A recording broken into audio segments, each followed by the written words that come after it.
ప్రకృతి వ్యవసాయం, సివిఆర్ పత్తుల వరి సాగు, నా అనుభవాలు. మీ ప్రకృతి రత్న, ఉత్తమ రైతు అవార్డు గ్రహీత, రైస్ మిల్లర్, పుస్తక రచయిత హర్షత్ విహార్, పటేల్ నగర్ గ్రామం, విడవలూరు మండలం, శ్రీ పొట్టి శ్రీరాములు, నెల్లూరు జిల్లా. ఈరోజు 31వ రోజు, 31వ పేజీ, 31 జూలై 2026.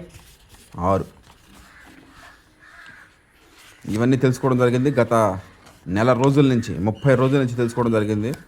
మొత్తం ఈరోజు 30 తెలుసుకొని వరుసగా 30 రోజులు తెలుసుకోవడం జరుగుతుంది. ఈరోజు 31వ పేజీలోకి వెళ్ళడం జరుగుతూ ఉంది. మనం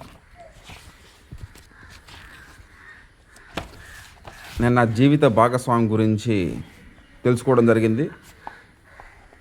ఈ రోజున 4 తరాల వారసుల గురించి మనం తెలుసుకోవడం జరుగుతూ ఉంది.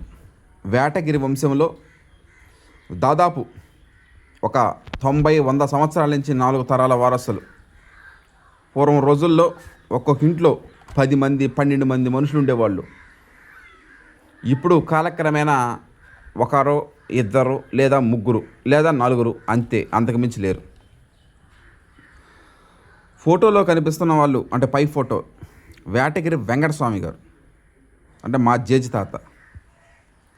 వేటగిరి రమణయ్య గారు మా తాతగారు. వేటగిరి మల్లికార్జున గారు మా నాన్నగారు. నేను హర్షత్ విహార్.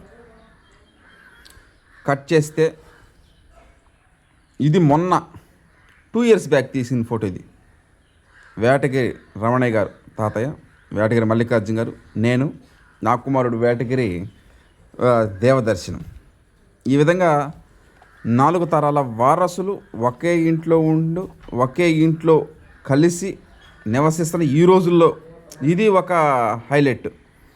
అంటే ఈ విధంగా ఈ సివిఆర్ మెథడ్ ఫార్మింగ్ ఎప్పుడో చిన్నప్పుడు కలిసి ఉన్నటువంటి ఊహ తెలిసినటువంటి సొంత మనుషులు, సొంత ఊరు, పుట్టిన గడ్డ, పుట్టిన ఊరు, నాన్న, తాతయ్య, కుమారుడు అందరం కలిసికట్టుగా ఉండి నివసిస్తూ సాగు చేస్తూ ఉన్నాం. తాతగారు అగ్రికల్చర్లోనే నిష్ణాతులు, అంటే సీనియర్ మోస్ట్ ఫార్మర్. నాన్నగారు ఆదర్శ రైతు. నేను మన గురించి అదే సివిఆర్ మెథడ్ ఫార్మింగ్లో ప్రకృతి వ్యవసాయం చేస్తూ ముందుకు సాగుతూ ఉన్నాడు. ఇప్పుడు ఇంకొక 20 సంవత్సరాలు దాని తర్వాత అతనికి ఇంట్రెస్ట్ ఉంటే కుమారుని కూడా ఫీల్డ్లోకి దింపడానికి నేను సందేహించను. అది వాళ్ళ ఇష్టాలు బట్టి ఉంటుంది. ఇకపోతే మా మేనత్త, అమ్మ తర్వాత అంతటి గొప్ప వ్యక్తి ఎవరైనా ఉన్నారంటే మా అత్త ప్రసన్నత్త అల్లూరు. Thank you.